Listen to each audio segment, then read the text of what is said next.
자, 어차피 뭐 다 계산해야 되는 거니까요. 이게 이제 요거부터 먼저 해드리게 되면 우리가 여기 있는 마이너스 P잖아요. 예, 그러니까 이제 균형 가격 하에서는 수요량하고 공급량이 같아져요. 그러니까 둘을 나란히 쓰게 되면 900 마이너스 P가 2P란 얘기거든요. 이렇게. 그러면 여기 있는 마이너스 P 있죠. 예, 요게 요 등호를 넘어가면은 뭐로 바뀌는 거예요? 플러스로. 그러니까 결국은 3P가 된다는 얘기죠. 넘어가면서. 그럼 3P가 얼마라는 얘기예요? 900. 그러면 3으로 나누란 얘기죠. 그러면 P가 얼마겠어요? 300이죠. 그러면 아까 얘기한 대로 이 가격이 구해졌잖아요.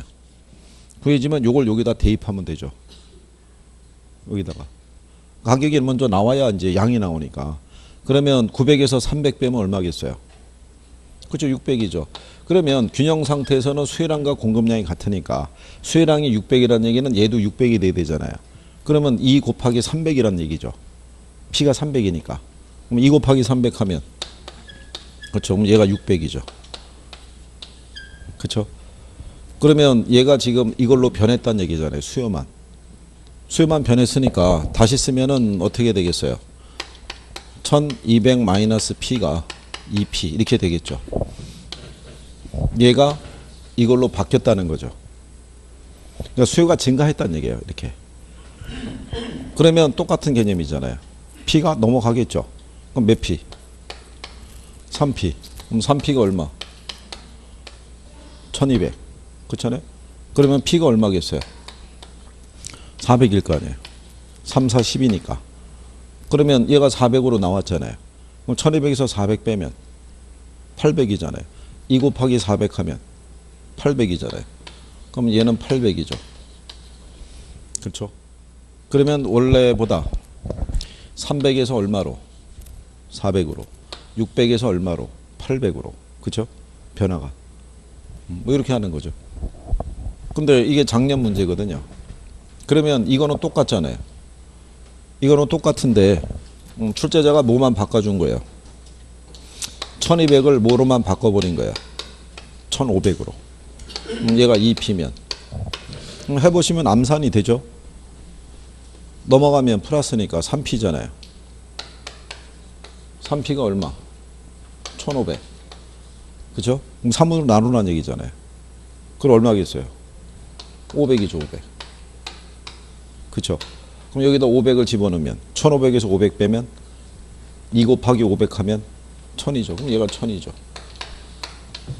그러면 가격은 300에서 500으로 200만큼 어떻게 돼요? 늘어났고 양은 600에서 1000이니까 400만큼 늘었겠죠. 이게 답이죠. 이게. 이렇게 물어본 거니까. 뭐 하실 수 있겠죠? 하면 뭐 표정이 보니까 이 정도는 뭐 암산으로도 가능하다 뭐 이제 이런 표정이시네요. 그래. 그렇게 해서 요런 정도는 푸시면 돼요. 하실 수 있는 것만. 그렇다고 해도 얘가 만약에 한 7번 문제 나오더라도 거기서 풀지 마시고 쭉 이론 다 풀고 그리고 이제 가기 전에 한번 이제 쭉 암산으로 할 수 있는 것만. 그러니까 이게 계산에 대한 거는요. 하실 수 있는 것만 정확하게 하시는 게 오히려 나으실 거예요. 선택과 집중을 잘 하셔서. 계산의 유형이라는 게 매번 달라지는데 그걸 일일이 그 변화를 다 하실 수는 없잖아요. 그러니까 그 어떤 계산 문제나 이런 것들은요. 한번 이렇게 쭉 한 다음에 저희들이 이렇게 이런 거 같은 경우는 해보실 만하다고 추천을 하는 거죠.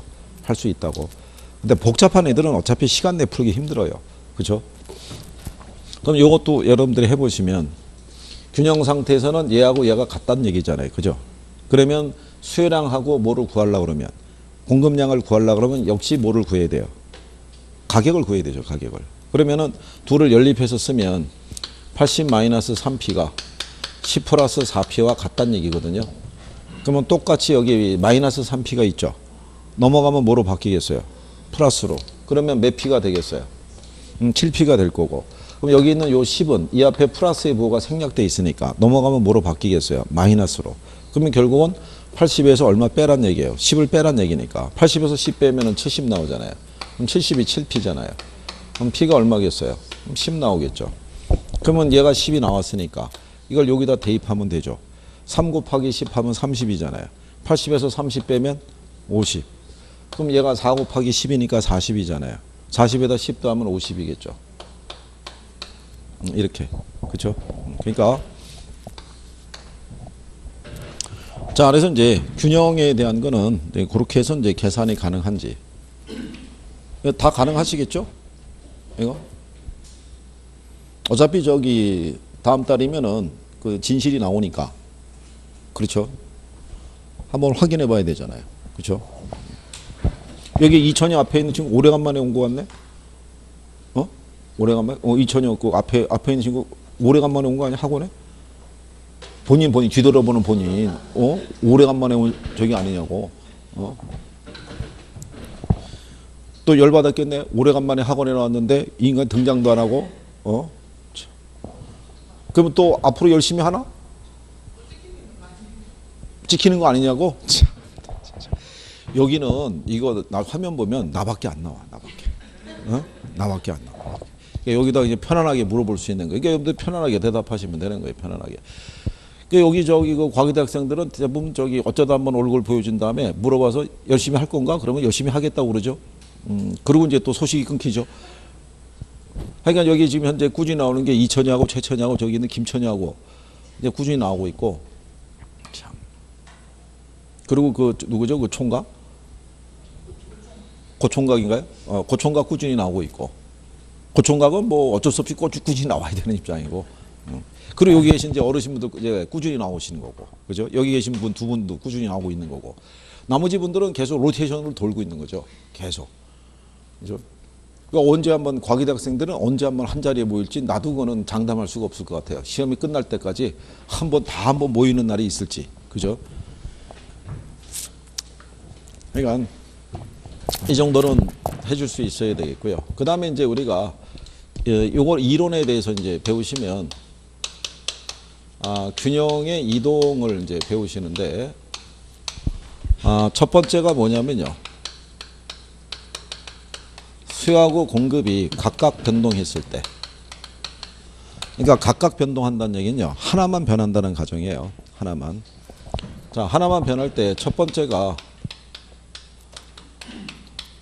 수요가 증가하거나 수요가 뭐 할 때요. 감소할 때 얘가 불변이라는 거죠.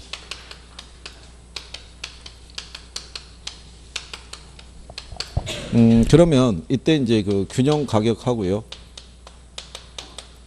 균형량이 있죠. 이게 어떻게 되느냐는 거죠. 자, 그러면 공급이 불변일 때 수요가 늘었어요. 그죠? 그러면 양은 어떻게 돼요? 양은 얘가 증가하는데요. 뭐만 증가한 거냐면 수요만 증가한 거예요. 수요만.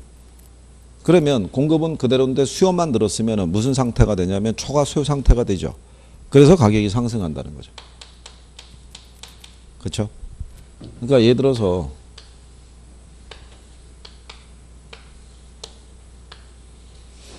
가격이 이렇게 1,000원인데요. 균형량이 10개였어요. 그런데 이 상태에서 얘만 늘었다는 거죠. 뭐만? 수요만 11개로. 그러면 공급은 그대로인데 뭐만 늘었다는 거예요? 수요만. 그러면 수요에 비해서 지금 공급이 부족하잖아요. 그러니까 무슨 상태겠어요? 초과 수요. 그러니까 가격이 상승하는 거예요. 무슨 말인지 하시겠나요? 그 다음에 두 번째는 얘가 불변인데 얘가 줄었잖아요. 줄었다는 얘기는 얘만 줄었다고요. 누구만? 수요만. 그러니까 얘가 감소한 거예요. 그러니까 얘는 어떻게 되겠어요? 하락하겠죠. 그렇죠? 무슨 상태가 되니까? 초과 공급이 되니까. 이 상태에서 수요가 이렇게 줄을 거 아니에요. 줄어들어서 이렇게 9개가 된 거죠. 그렇잖아요. 위에 이 오른쪽에 있는 애는 수요가 공급보다 많잖아요. 근데 이쪽 경우는 공급에 비해서 수요가 적잖아요. 그러니까 무슨 상태가 돼요? 초과 공급. 그러니까 가격이 하락하죠. 이거 쭉 해서. 얘는 가격이 이렇게 상승할 거고요. 이렇게 해서. 이런 식으로. 무슨 말인지 이해하시겠나요? 그 다음에 반대로요. 얘네가 불변이란 얘기죠.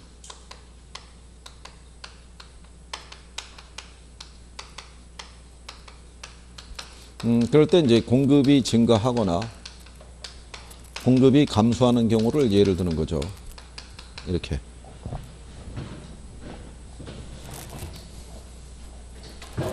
넣으시면 위에 거 같은 경우는 양이 어떻게 되겠어요? 양이 여기는 증가할 거 아니에요. 증가했는데 뭐만 증가했다는 얘기예요? 공급만 늘었다고요. 그럼 무슨 상태가 돼요? 초과 공급이니까 가격이 하락하겠죠. 그렇죠. 그러니까 우리 그림으로 확인하면 얘가 1,000원이고 균형 거래량이 10개였는데 이번엔 반대로 뭐가 늘었다는 거예요? 공급이. 그러면 수요에 비해서 뭐가 많아진 상태가 돼요? 공급이. 그러니까 초과 공급이니까 가격이 어떻게 되겠어요? 하락하겠죠. 이렇게. 그죠? 그럼 반대로 수요가 불변일 때 공급이 줄었잖아요. 그러니까 뭐만 줄었다는 거예요? 공급만 줄었다고요. 그러면 초과 수요 상태가 되니까 가격이 어떻게 되겠어요? 상승하는 거죠. 그러니까 두 번째 경우는 이 상태에서 이렇게 공급만 줄었다는 얘기죠.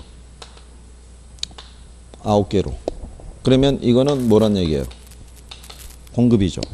그러면은 수요에 비해서 지금 공급이 부족하잖아요.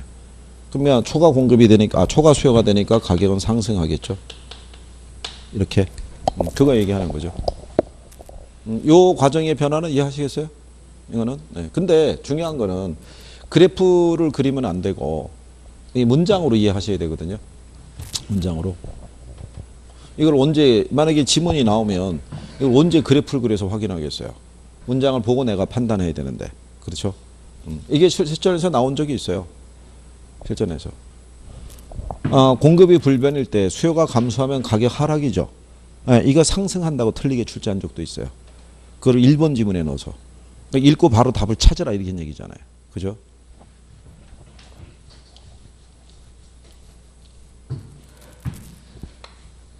그 다음에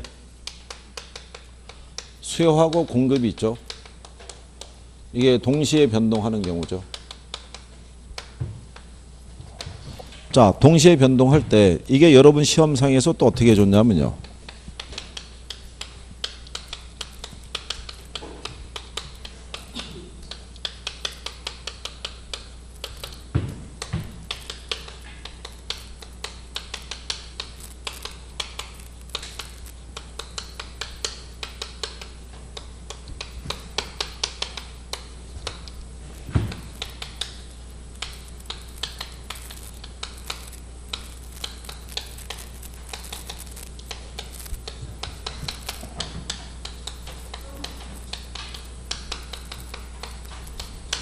이렇게 지문으로 준 거예요. 수요와 공급이 증가하는 경우 있죠.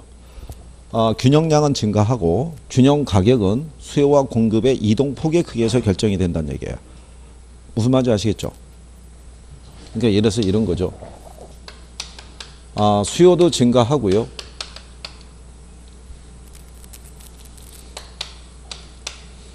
수요도 증가하고 공급도 증가하는 경우 있죠.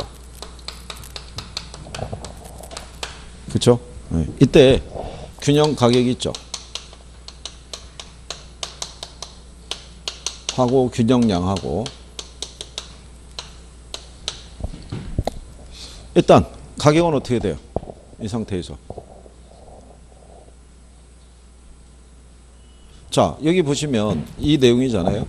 수요와 공급이 증가하는 경우 있죠. 균형량은 어떻게 된다 그래요? 증가. 그러면 여기서 얘는 증가해요.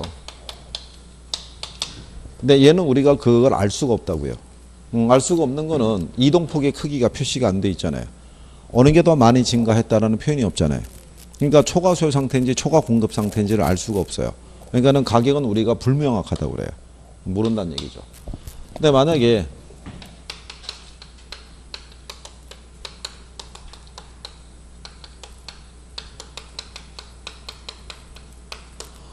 자, 수요와 공급이 동일하게 증가하는 경우 있죠. 네. 그러면 양은 어떻게 되겠어요? 똑같은 거잖아요. 수요 공급이 증가하면 일단은 균형량은 늘어나는 거예요. 둘 다 늘었으니까. 그러면 가격에 대한 거는 이동폭의 크기에서 결정이 되는데 지금 이동폭의 크기가 같다는 얘기잖아요. 그러면 얘는 어떻게 되겠어요? 그럼 불변이죠. 그렇겠죠?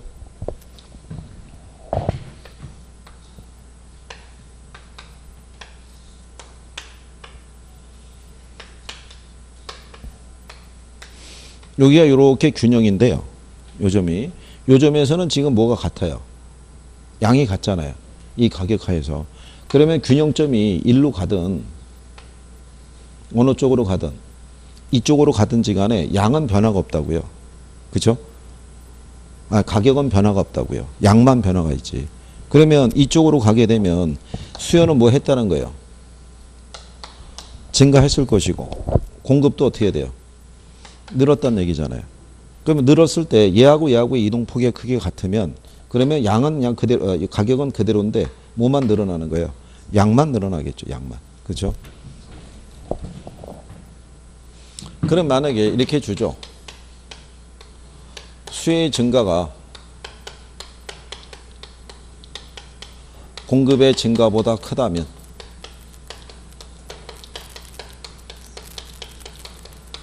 그렇죠?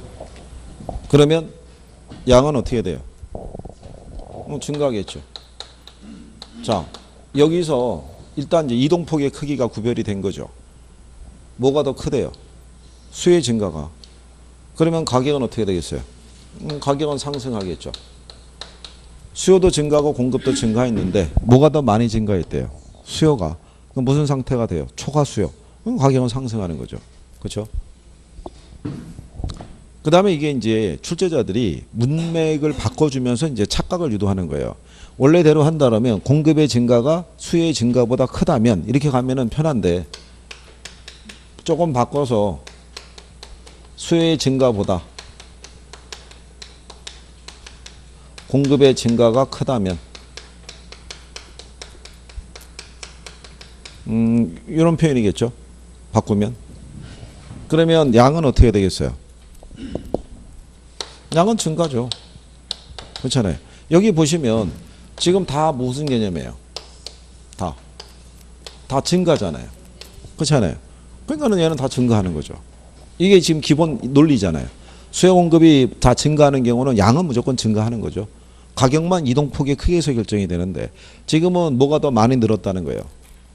공급이 더 많이 늘었으니까 초과 공급이 되니까 가격은 어떻게 되겠어요? 하락하겠죠. 그렇죠. 그럼 여기 논리대로 한다 그러면 양은 다 뭐해요? 증가하잖아요. 그러면 가격에 대한 거는 이동폭의 크기에서 결정이 된다는 얘기죠. 이게 안 주어지면 우리가 알 수가 없다는 얘기죠. 그렇잖아요. 그러면 반대로 둘이 다 감소하는 경우 있어요, 없어요? 둘 다. 둘 다 감소하면 문장이 바뀌겠죠. 수요 공급이 뭐 하는 경우? 감소하는 경우. 그러면 균형량은 뭐 하고? 감소하고. 균형 가격은 수요와 공급의 이동폭의 크기에서 결정이 되겠죠. 무슨 말인지 하시겠죠? 그러면 똑같은 거예요. 그러면 수요도 감소하고 공급도 감소하는 경우 있죠.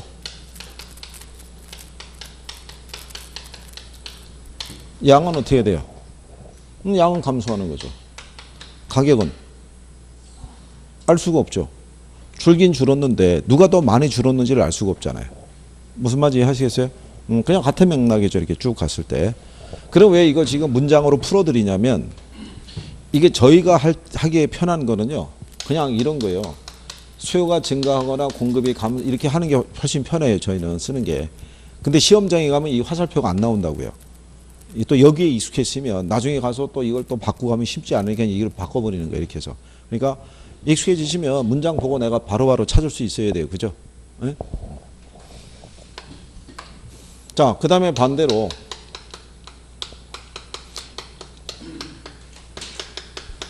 수요가 뭐 하고요? 증가하고 공급은 감소하는 경우. 그렇죠? 가격은 어떻게 돼요? 가격은? 에? 자, 이 조건 하에서는 수요와 공급의 움직임이 서로 틀리잖아요. 예, 그러면 우리는 뭐는 알 수 있냐면 가격은 아는 거예요. 근데 양의 변화를 모른다고요. 그거는 이동폭의 크기가 나와야지 한다고요. 반대예요, 반대. 지금 자, 시장에서 시장 가격이 상승하는 경우 있죠. 예, 가격이 상승하는 경우는 두 가지예요. 수요가 뭐 하거나 증가하거나 공급이 뭐 할 때, 감소할 때. 이 두 가지인 거예요, 두 가지. 왜냐하면 수요는 증가하고 공급이 감소하면요, 잘 연상해 보세요. 초과수요 상태가 된다고요. 무슨 말인지 이해하시겠어요? 그러니까는 여기서 우리가 지난번에 이렇게 했잖아요. 수요하고 뭐가 있을 때.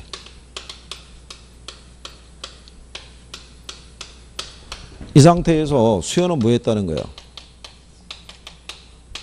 증가했는데 공급은 줄었다고요. 이렇게. 이 표현이. 그 무슨 상태가 돼요? 초과수요니까 가격은 다 상승이라고요. 가격은. 근데 누가 어느 만큼 증가하고 어느 만큼 감소했는지가 표시가 안 되면 양은 어떻게 되는지 모르죠. 무슨 말인지 아시겠어요? 그래서 움직임이 반대로 나올 때는요, 얘를 보고 그냥 판단하세요. 뭐를? 수요를 보고. 이 가격은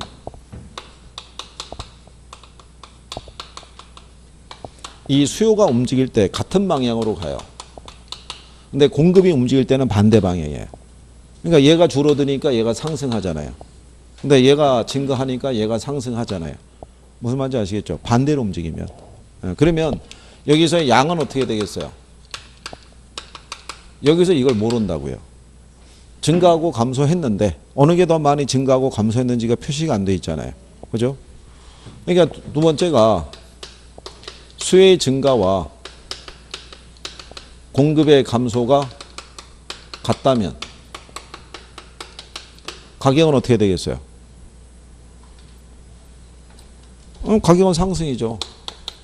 양은 이게 불변이라는 얘기죠. 같으니까. 그렇죠? 그러면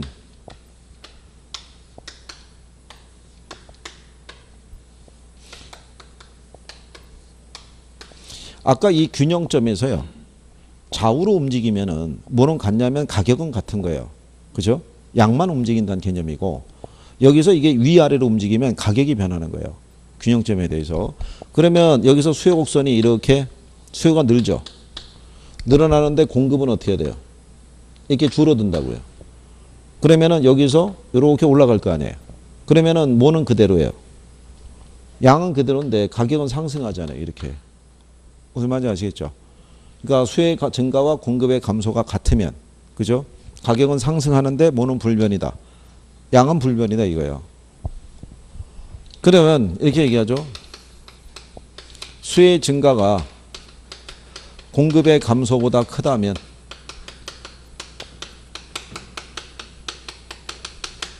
그렇죠. 그러면 가격은 어떻게 돼요? 가격은 상승이죠. 양은 어떻게 돼요? 양은. 자, 여기 알려줬잖아요. 증가가 뭐보다 크다고. 감소보다 크니까 이건 증가하는 거죠. 무슨 말인지 아시겠나요? 이게 다 표시해 주잖아요. 문장으로.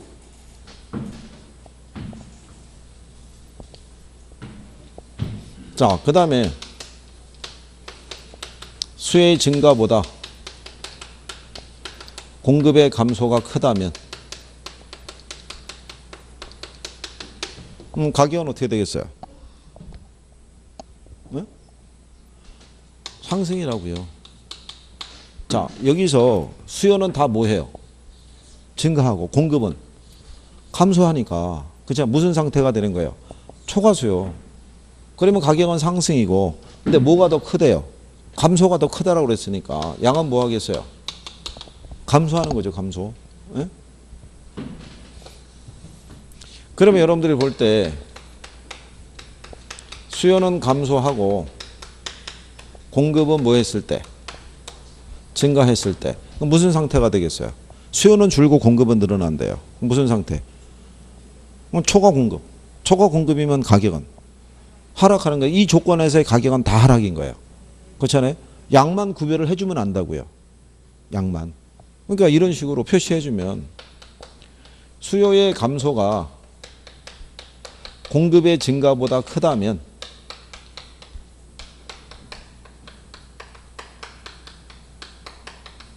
가격은 하락인데 양을 표시해 줬죠. 감소가 뭐보다 크대요? 증가보다. 그럼 양은 줄어들 거 아니에요. 줄어들 거. 감소가 크다 그러니까. 무슨 말인지 하시겠어요?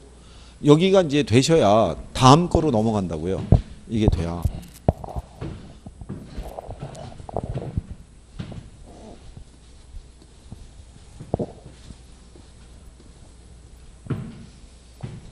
예를 들어서 이제 이렇게 주는 거죠.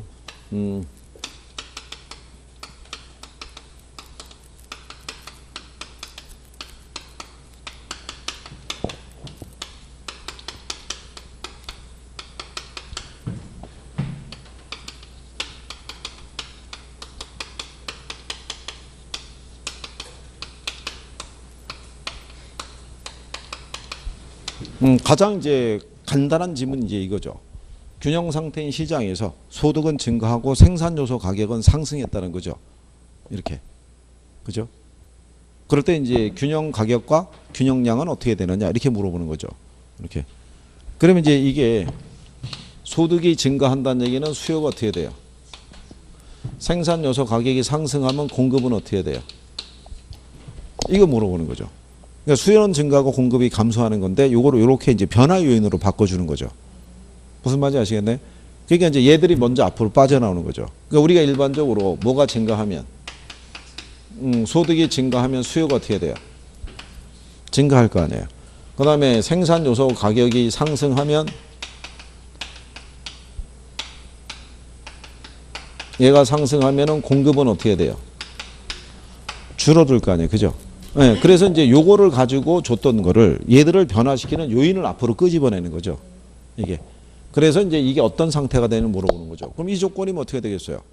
가격은 상승하는 거죠. 양은 그 변화를 알 수가 없죠. 어느 게 더 많이 증가했는지 또는 줄었는지가 표현이 안 돼 있잖아요. 그러니까 이제 여기까지 이제 해야 여기서 나오는 거를 이제 여러분들이 정리가 되는 거죠. 근데 이제 요렇게만 주면은 우리가 수요가 증가한다, 감소한다는 걸 알 수 있는데 이제 수요 측면에서 이렇게 주는 거죠.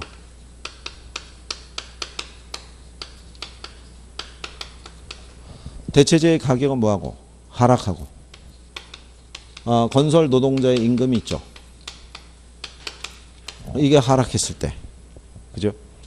그러면 가격은 어떻게 돼요? 균형 가격은.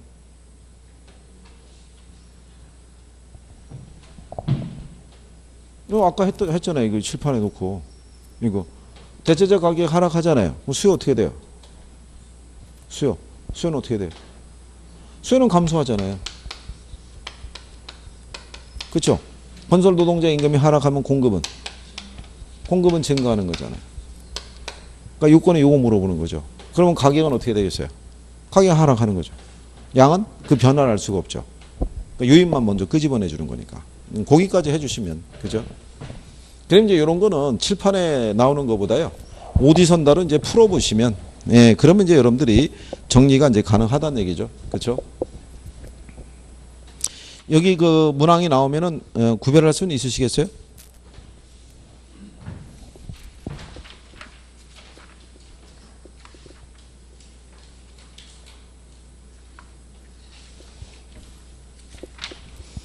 그래서 균형에 대한 거를 우리가 이제 정리해 보신 거고요.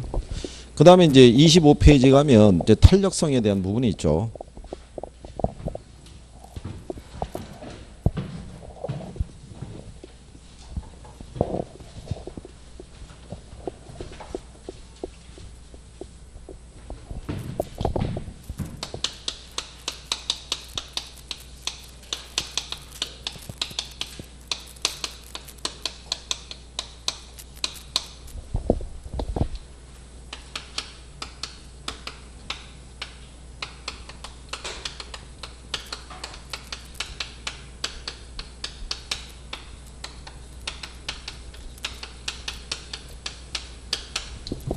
자, 우리가 이제 탄력성은요, 크기는 종속 변수의 변화율을 독립 변수의 변화율로 나눠서 크기를 이제 측정하죠. 그죠? 계산할 때. 그러면 일반적인 이제 우리가 종속 변수는 뭐 있다고 그랬어요? 종속 변수는 수요량이죠. 그죠? 그러면 여기 있는 독립 변수가 뭐가 들어가면 그러면 가격이 1% 변할 때 이제 수혜량이 몇 프로의 크기로 변해 측정하는 이게 수혜 가격 탄력성이죠. 네. 그 다음에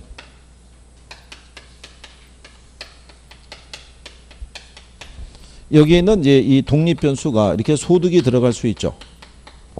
소득이 1% 변할 때 수혜량이 몇 프로의 크기로 변하는지를 우리가 측정하는 거죠. 이걸 우리가 수혜의 무슨 탄력성? 네, 소득 탄력성이라고 얘기를 해요. 자, 그런데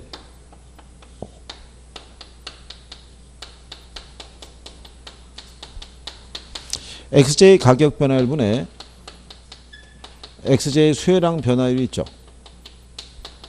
네, 이렇게 표현하는 게 가격 탄력성이에요. 당해제와의 가격이 있죠. 그러니까 아파트 가격이 변할 때 아파트 수혜량이 변하는 관계를 측정하는 것은 그거는 가격 탄력성을 얘기를 해요. 근데 이게 표현상에서 이렇게 나올 수가 있죠.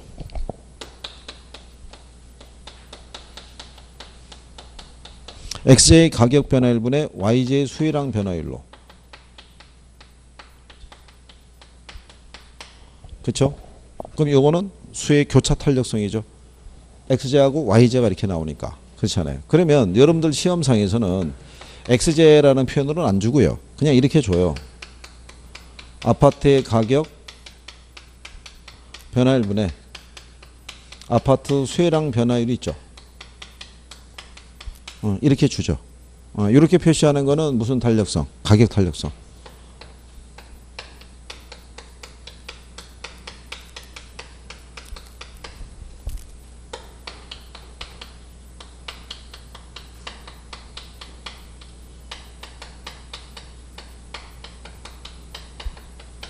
이렇게 주면은 이게 교차 탄력성이죠. XJ하고 무슨 제와? YJ. 예? 그러니까 나중에 계산할 때도 그렇게만 찾아가시면 되는 거예요. 만약에 시장에서 이렇게 주는 거죠.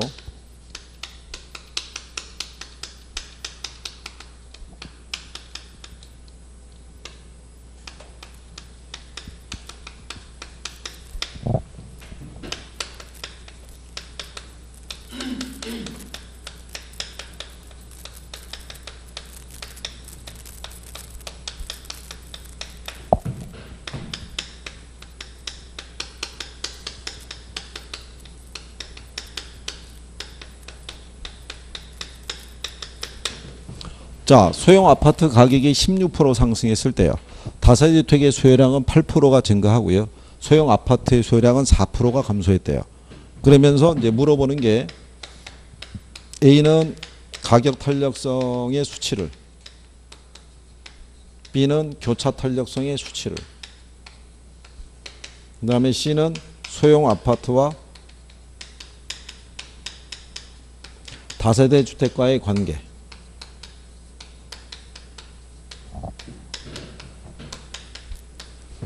이게 실전에서 이렇게 출제한 거죠. 기출에서. 네. 그러면 이게 이제 그거를 아는 분들은 이제 암산으로 가는 거죠. 자, 가격 탄력성이 있죠. 네. 가격 탄력성은 XJ 가격 변화에 대한 XJ 수혜량 변화잖아요. 그러면 여기가 뭐예요? 소형 아파트 가격. 여기 보면은 소형 아파트의 뭐 수혜량. 이렇게 묶는 게 가격 탄력성이죠. 그렇잖아요. 그럼 암산으로 되잖아요. 16분의 얼마? 4니까 4분의 1이니까 0.25 나오겠죠. 근데 얘가 소형 아파트인데 얘는 다세대주택의 수혜량이잖아요. 그러면 XJ 가격 변화에 대한 YJ 수혜량 변화율이잖아요. 그러니까 교차 탄력성 계산할 때 얘하고 얘를 묶으면 되죠. 그러면은 얘가 16%고 얘가 몇 프로? 8%. 그럼 얼마겠어요? 0.5죠. 그런데 얘가 가격이 상승했을 때 얘 수혜량이 늘죠. 화살표 방향이 같은 방향으로 가면은 대체제예요. 화살표가 마주 보면은 보완제예요. 무슨 말인지 아시겠어요? 그럼 얘 관계는 무슨 관계? 대체제. 그래서 이게 요령이 붙으면요, 이런 탄력성 계산하는 거는 암산 수준으로 다 할 수 있어요. 그것만 대입만 쭉 할 수 있으시면. 그렇잖아요. 문제상에서 다 알려주잖아요.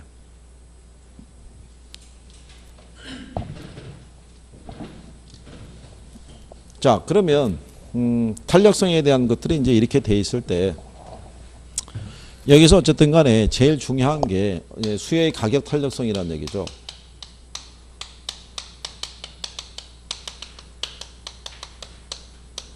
자, 그러면 이 수혜의 가격 탄력성을 보시게 되면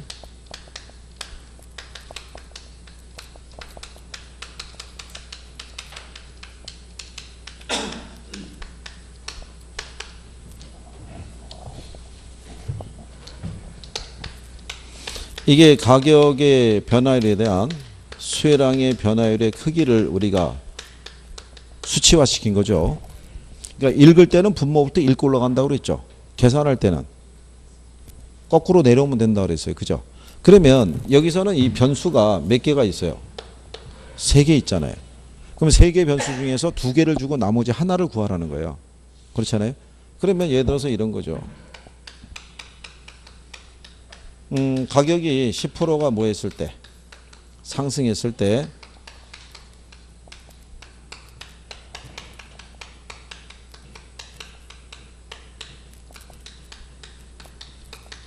수혜 가격 탄력성이 0.5라면 요 수혜량의 변화율이 얼마냐 이렇게 물어볼 수 있겠죠. 그렇잖아요. 그럴 때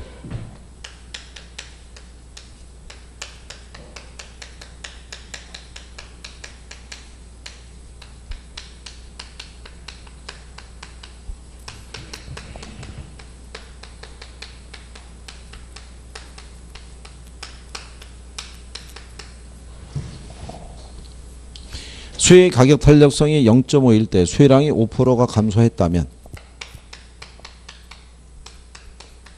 가격의 변화율은 이렇게 물어볼 수 있을 거고요. 그 다음에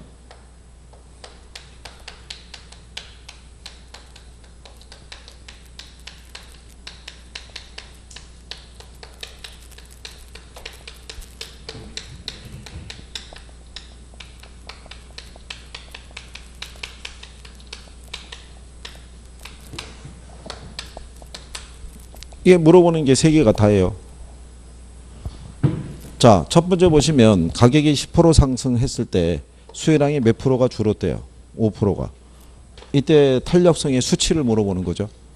그럼 그거 계산할 때는 얘하고 얘를 뭐 하면 돼요? 나누면 이게 나오는 거죠. 그렇지 않겠어요? 지금 가격이 몇 프로? 얘가 몇 프로? 그렇잖아요. 10분의 5니까 탄력성의 수치는 얼마 나오겠어요? 0.5 나올 거 아니에요. 그 다음에 두 번째 물어보는 게 뭐겠어요? 가격이 10% 상승했을 때 수혜 가격 탄력성이 0.5라면 이 수혜량은 얼마냐를 물어본 거잖아요. 그럼 얘가 몇 프로일 때? 얘가 0.5면 분자를 계산할 때는 곱해서 올라가면 된다고 그랬죠? 10 곱하기 0.5하면 몇 프로? 5%. 그럼 얘는 몇 프로겠어요? 5%. 수혜 가격 탄력성이 0.5일 때 수혜량이 5%가 감소했다면 가격은 어떻게 변했느냐 물어본 거죠. 그러면 얘가 5%일 때 얘가 0.5잖아요. 그죠? 나는 얼마 나오겠어요? 10% 나오겠죠. 요거예요, 요거. 계산에 대한 기본적인 게 요거 갖고 돌아가는 거예요. 뒤에 가서 우리가 뭐 투자를 가든 어딜 가든 간에 기본적인 논리가 다 요거 갖고 가는 거예요. 계산의 기본 공식이. 그러니까 여기서 여기 있는 이제 목하고 분모하고 분자에 대한 값을 구하는 것 있죠. 예? 여기 안에서 이제 돌아간다고 생각하시면 돼요. 그래서 요거 원리만 조금만 이해하시면은 계산이 다 단순하게 암산으로 계산할 수 있죠.